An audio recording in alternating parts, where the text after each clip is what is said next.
एक कुत्ते ने बताया यमराज को मनुष्यों को जीवन की कड़वी सच्चाई के बारे में। सुनकर आप भी चौंक जाएंगे। इस प्राचीन कथा में हम आपको बताएंगे कि कैसे एक कुत्ता यमलोक पहुंच जाता है और यमराज से शर्त लगाता है और यमराज उस शर्त में कुत्ते से हार जाते हैं और फिर यमलोक के सारे नियम बदलना पड़ते हैं। और इस कथा में हम जानेंगे भगवान विष्णु ने यमराज को मनुष्य जीवन के संबंध में कौन सा महत्वपूर्ण ज्ञान दिया है। तो चलिए शुरू करते हैं। प्राचीन काल में मध्य देश में एक अत्यंत शोभावान नगरी थी। उस नगरी में एक सेठ रहा करता था। उस सेठ के यहाँ पर एक लाल कलर का कुत्ता पला हुआ था।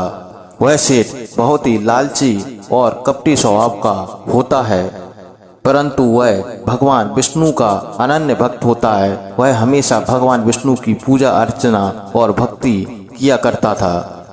फिर उस सेठ की भक्ति से प्रसन्न होकर भगवान विष्णु एक दिन उसके घर पर पधारते हैं, उसे दर्शन देते हैं और कहते हैं कि हे भक्त, मैं तुम्हारी भक्ति से बहुत प्रसन्न हूँ, मांगो तुम क्या मांगना चाहते हो।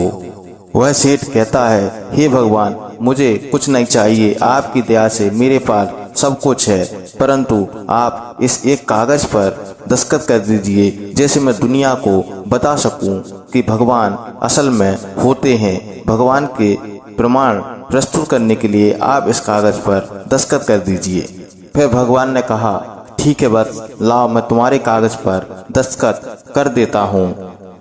इतना कहकर भगवान विष्णु उस सेठ के कागज पर दस्तखत कर देते हैं और अंतर्ध्यान हो जाते हैं। वह सेठ उस कागज को हमेशा अपनी जेब में डालकर ही रखता था ताकि वह दूसरे लोगों को भगवान के होने का सबूत दिखा सके। फिर कुछ दिनों बाद उस सेठ का वह कुत्ता मर जाता है, जिससे वह सेठ बहुत ही दुखी हो जाता है। का कुत्ता मृत्यु के बाद यमलोक जाने लगता है और यमलोक में पहुंचने के बाद वह कुत्ता यमराज के सामने आकर के खड़ा हो जाता है।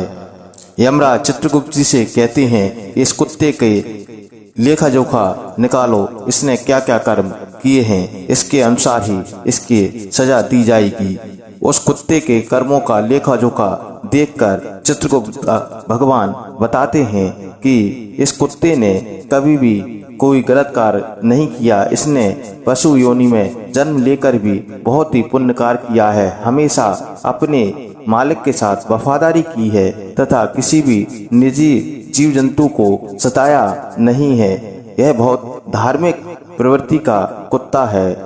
यह सुनकर यमराज कहते हैं कि हे कुत्ते, तुम्हारा जन्म बहुत ही सफल रहा और तुम्हारे पूर्व जन्मों के जितने भी पाप थे वह सब नष्ट हो चुके हैं। अब एक तुम पुण्य आत्मा बन चुके हो। अब तुम ये बताओ कि तुम किस लोक में जाना चाहते हो।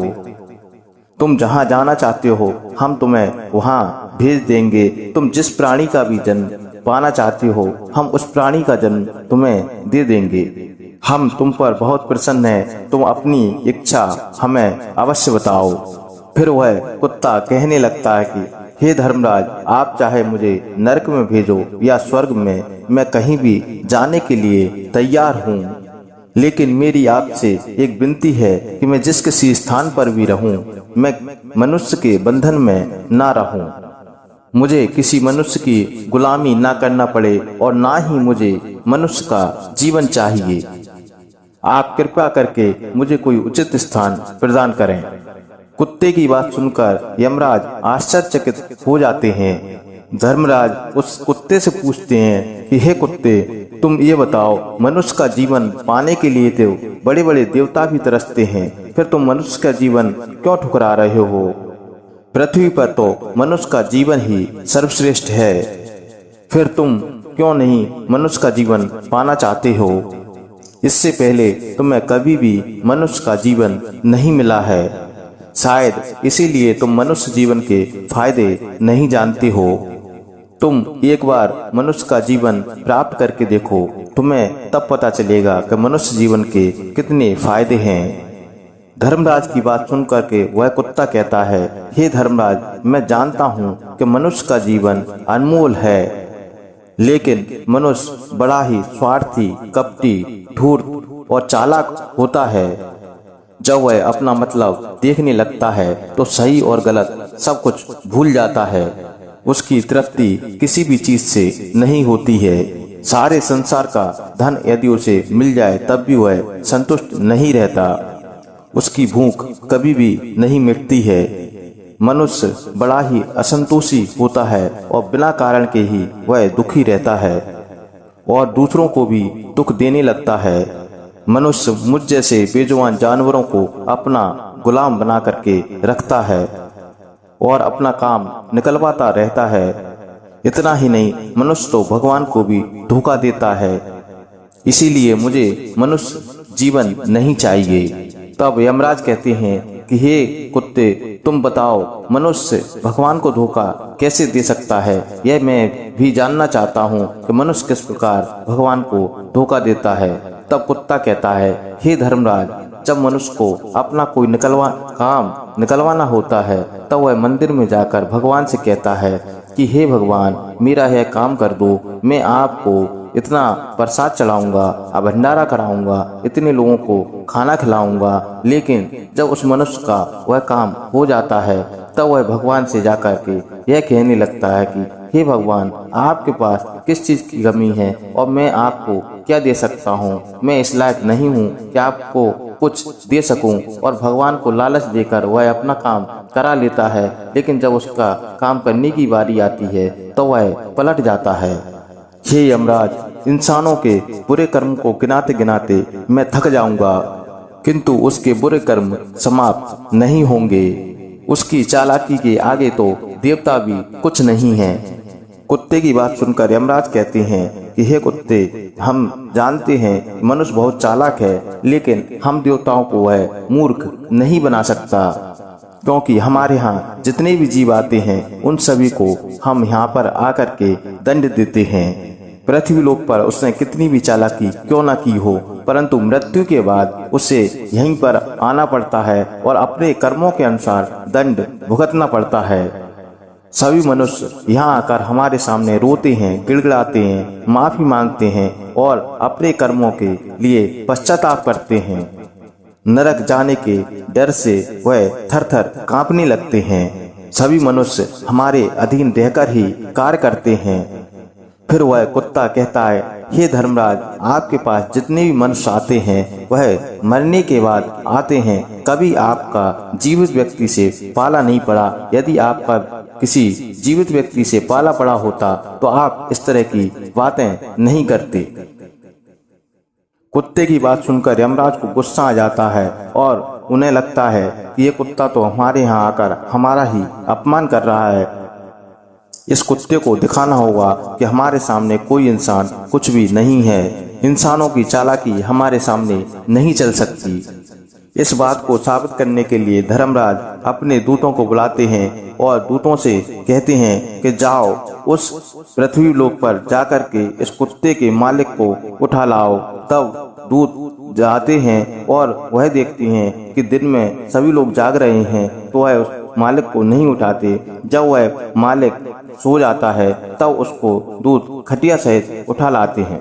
जब वह लेकर यमलोक जा रहे होते हैं तब रास्ते में उस सेठ की नींद खुल जाती है और वह देखता है कि मैं आसमान में सफर कर रहा हूँ। तब वह उन दूतों से पूछता है कि आप लोग कौन हैं और मुझे कहाँ लेकर जा रहे हैं। तब वह दूत बताते हैं कि हम आपको यमलोक लेकर जा रहे हैं। तब सेठ पूछता है, तो क्या मैं मृत्यु को प्राप्त हो गया हूँ? मेरी मृत्यु हो चुकी है। तब वह दूत बताते हैं, नहीं, आपकी मृत्यु नहीं हुई है, हम आपको जीवित ही लेकर के जा रहे हैं। यह सुनकर सेठ अपनी जेब में से वह पर्चा निकालता है और उस पर कुछ लिख करके पर्चा फिर से जेब में रख लेता है। जब वह यमलोक पहुंचता है तो यमलोक के पास पहुंचने के बाद यमराज से कहता है, हे भगवान, मैंने आपके लिए एक संदेश है जो मेरी जेब में रखा हुआ है, वह आप पढ़ लीजिए। वह पर्ची यमराज पढ़ते हैं। पर्ची को पढ़ने के बाद यमराज उस सेठ को अपने सिंहासन पर बिठा देते हैं और खुद उस सेठ के स्थान पर जाकर के खड़े हो जाते हैं, जिसे देखकर यमराज के सभी दूत चौंक जाते हैं और सोचने लगते हैं यमराज इस मनुष्य को अपने सिंहासन पर बिठा रहे हैं, यह जरूर कोई पहुंचा हुआ व्यक्ति है। वह सेठ अब यमपुरी का राजा बन जाता है और यमराज भी उसका आदेश मानने के लिए विवश हो जाते हैं। फिर वह सेठ सिंहासन पर बैठने के बाद यमलोक के सारे नियम कानून बदल देता है और यमराज को यमलोक का द्वारपाल बना देता है। फिर वह सेठ सोचने लगता है, जब मैं मर जाऊंगा तो मुझे भी यहाँ पर आना पड़ेगा और मेरे पाप कर्मों के कारण मुझे भी नरक में डाला जाएगा। इसीलिए उसने नरक को बंद करने का विचार किया और सभी नरक में रहने वाले व्यक्तियों को स्वर्ग में डालने का विचार किया और यमदूतों को आदेश दिया कि आज के बाद किसी भी प्राणी को नरक में नहीं भेजा जाएगा और नरक को परमानेंट बंद करने का आदेश दे दिया। सेठ के इस आदेश को सुनकर स्वर्गलोक में खलबली मच गई। सभी देवता आश्चर्यचकित हो गए, लेकिन वे कर भी क्या सकते थे। आदेश यमलोक के राजा ने दिया था। स्वर्गलोक में भीड़ बढ़ने लगी और स्वर्गलोक का संतुलन बिगड़ने लगा। जब यह खबर भगवान विष्णु के पास पहुंची तो भगवान विष्णु अपने क्षीर सागर से तुरंत ही यमलोक पर पधारे। तो वहाँ देखते हैं कि यमलोक पे द्वार पर यमराज खुद द्वारपाल बने हुए हैं। तब वह उनसे पूछते हैं कि आप यहाँ द्वार पर क्यों खड़े हुए हैं। तब यमलोक के राजा यमराज बताते हैं, भगवान आपके द्वारा लिखे गए पत्र के अनुसार ही मैं यहाँ पर द्वारपाल बना हुआ। आपने ही पत्र में लिखा हुआ था कि जिस व्यक्ति को मैं पर्ची दे रहा हूँ उसे यमलोक का राजा बना दिया जाए और तुम द्वारपाल बन करके वहाँ खड़े हो जाओ। जैसे ही भगवान विष्णु अंदर जाते हैं और सेठ भगवान विष्णु को देख लेता है, तब वह समझ जाता है कि अब मेरी पोल खुलने वाली है। वह तुरंत ही अपने सिंहासन से उठकर खड़ा हो जाता है और सिंहासन छोड़ देता है। भगवान विष्णु से क्षमा याचना मांगने लगा और कहने लगा, हे भगवान मुझे क्षमा कर दीजिए। भगवान विष्णु मुस्कुराए और बोले कि हमेशा एक बात याद रखो, जो व्यक्ति परेशानी में अपनी बुद्धि का उपयोग करता है वह व्यक्ति हमेशा सफल रहता है। ऐसा इस सब को समझाया और सेठ को वापस धरती लोक पर पहुंचा दिया तथा यमराज से कहा, कभी भी जीवित मनुष्य को यमलोक में लेकर नहीं आना चाहिए। इसी कारण से यह नियम बनाया गया है कि मनुष्य को मरने के बाद उसकी आत्मा को यमलोक में लाया जाता है, क्योंकि जीवित मनुष्य बहुत ही ज्यादा चालाक होता है और उसकी चालाकी से कोई भी बच नहीं सकता है।